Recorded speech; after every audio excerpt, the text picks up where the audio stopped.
उद्भवस्ति संहार कारणीं क्लेशहारिणीं सर्वश्रेष्ठीं सीतां नतोम्रां वल्लभां। घंटाशूलैलानि शंखमुसले चक्रं धनुषायकं हस्ताब्जैर्घनान्तविलस क्षीतांशतुल्यप्रभां गौरी देहसमुद्भवां त्रिजगतामाधारभूतं महा पूर्वामत्र सरस्वतीमनुभजे शुम्भादिदैत्यार्दिदीन्। ॐ नमो नमस्तेस्तु सहस्रकृत्वा पुनश्च भूयोऽपि नमो नमस्ते पुनश्च भूयोऽपि नमो नमस्ते पुनश्च भूयोऽपि नमो नमस्ते। शिववाणी ज्योतिष के माध्यम से 12 राशि वाले जातकों के लिए अप्रैल से लेकर के 30 अप्रैल तक का सभी राशियों के गोचर में क्या क्या है ये बताने के लिए आपके समक्ष उपस्थित हुआ। सबसे पहले जान लें कि नया संवत्सर 29 मार्च को प्रारंभ हुआ है। गुड़ी पड़वा वाले दिन प्रारंभ हुआ है। तो इसके बारे में क्या क्या खासियतें हैं और क्या क्या ये वर्ष नया संवत्सर 12 राशियों को प्रदान करने वाला है। सबसे पहले तो इस विक्रम संवत्सर का नाम क्या है? विश्वावसु संवत्सर हैं। इस वर्ष के राजा सूर्य हैं और इस वर्ष के मंत्री भी सूर्य हैं। कौन? इस वर्ष के राजा भी सूर्य हैं और मंत्री भी सूर्य हैं। तो मान के चलिएगा सोने इत्यादि में 2025 में दाम बढ़े हुए रहेंगे। जिन लोगों को सोने के आभूषणों में या सोने में इन्वेस्ट करना वो कर सकते हैं। क्यों? कि सोने के मालिक, स्वर्ण के मालिक स्वयं भगवान भास्कर सूर्य नारायण है। और सूर्य क्या है?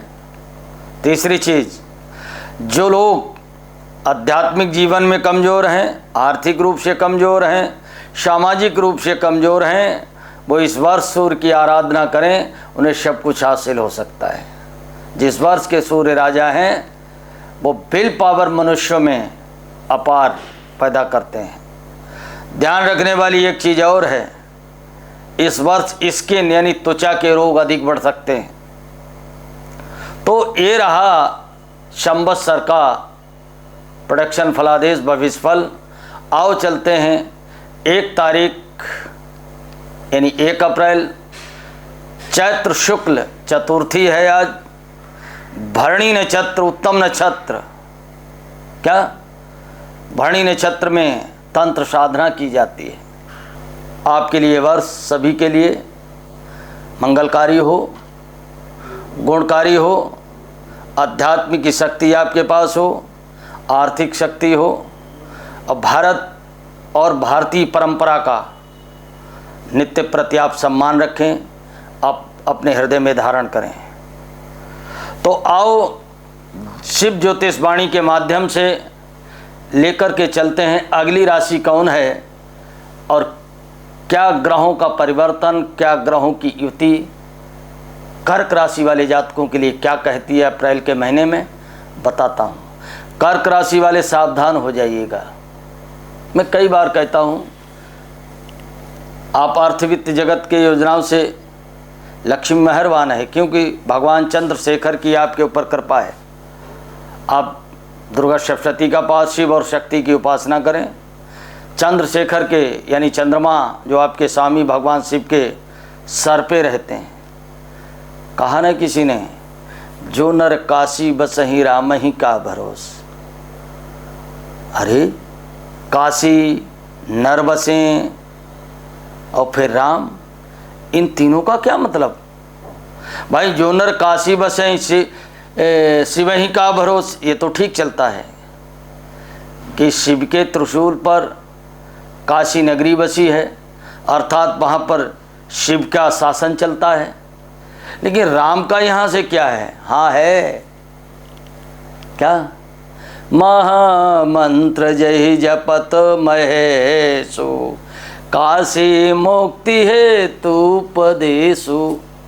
भगवान शिव राम के परम भक्त हैं, निरंतर वो उस महामंत्र राम की आराधना करते हैं और उसका जो पुण्य प्राप्त होता है उससे काशी के नर नारियों का जो संसार का परित्याग करते हैं उन्हें मोक्ष प्राप्त होता है।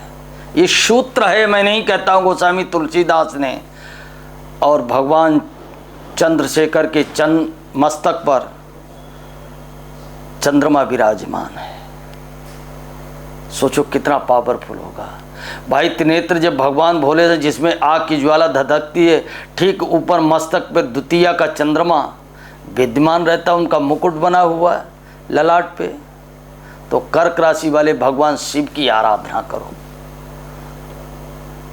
जो करे। हाँ, आप सातिर दिमाग के तो हो, आप सोचते हो भगवान ने मेरे को बुद्धि दे दी, चतुराई चालाकी दे दी, वो आदि हमें दे दी, आदि दुनिया में। ऐसा नहीं है। अध्यात्मवादी ओरिजिनल वास्तविक बनो।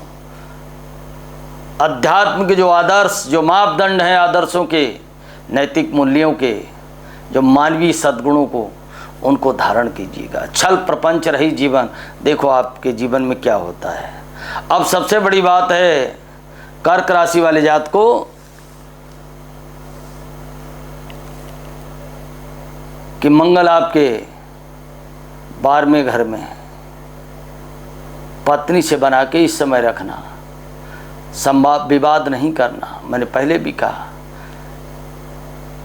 और हाँ, इतना जरूर है, एकादश भाव में गुरु, लेकिन सकारात्मक ऊर्जा वाला ग्रह एकादश भाव में सबल, विशेषकर बृहस्पति गुरु जहाँ बैठते हैं वहाँ निष्फल हो जाते, निष्क्रिय हो जाते, कारक ही नहीं होते हैं। शनि जहाँ बैठते हैं वहाँ कारक बन जाते हैं, यही अंतर है। गुरु की जहाँ दृष्टि पड़ती है, कहते नहीं, गुरु के सहयोग से, गुरु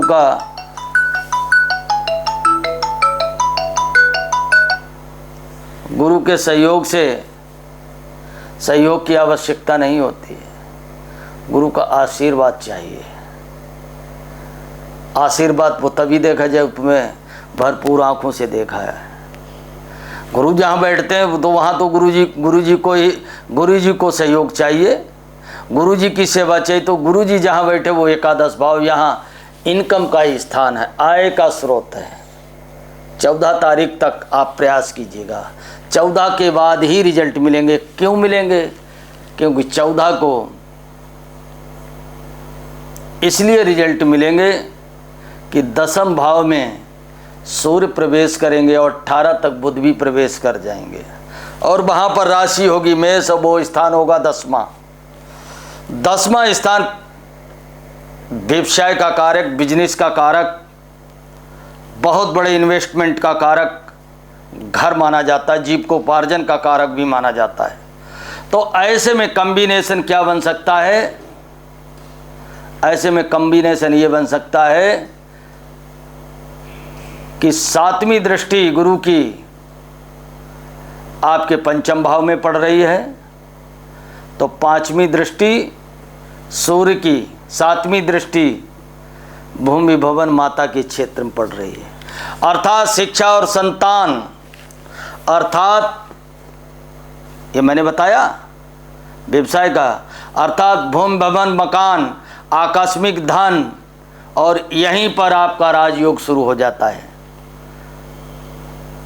क्यों है? तो अभी भी भाग्य के, आपके प्रयासों के दरवाजे सौभाग्य के दरवाजों पर खड़े हैं, लेकिन आपके हाथ में नहीं प्राप्त हो रहा है। और ये प्राप्त तभी होगा जब 14 अप्रैल क्रॉस कर देंगे।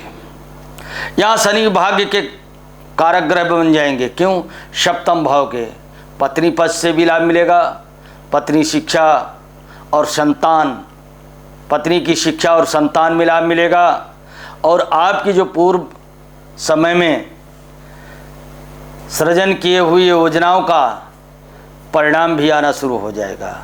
इसलिए कर्क राशि वाले उतावलेपन में नहीं रहिएगा। आज भरणी नक्षत्र 1 तारीख को, क्या आज से और 14 तारीख तक योजनाओं को संभालिएगा। 14 तारीख के बाद कहीं न कहीं से धन आपको प्राप्त होगा। और आने वाला समय जैसे ही 14 मई को जब बृहस्पति संचार करेंगे, कहाँ संचार करेंगे? मिथुन राशि में। और 14 अक्टूबर 2025 को गुरु आपकी राशि में संचार करेंगे, मंगल के साथ होंगे। और फिर नवंबर में मंगल पहुँचेंगे द्वितीय भाव में। आपका बल्ले बल्ले ही होने वाली। धन्यवाद।